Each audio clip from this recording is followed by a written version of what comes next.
Нам реально не вистачало одного-двох FPV-шок, щоб там залишитися.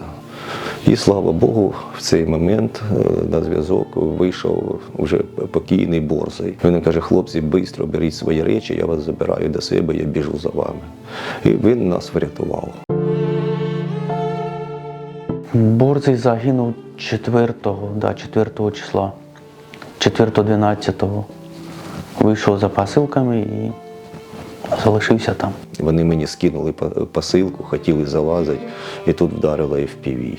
Борзий 200-й. Він сам із Черкас, його залишилась донька, він батько-одинак. Донька його хвора, він казав. І за того він, я так розумію, пішов сюди служити. З батьками з його, я так розумію, залишилась донька, бо більш, я так розумію, нема кому. Хороший хлопчина був, дуже хороший, дуже толковий був.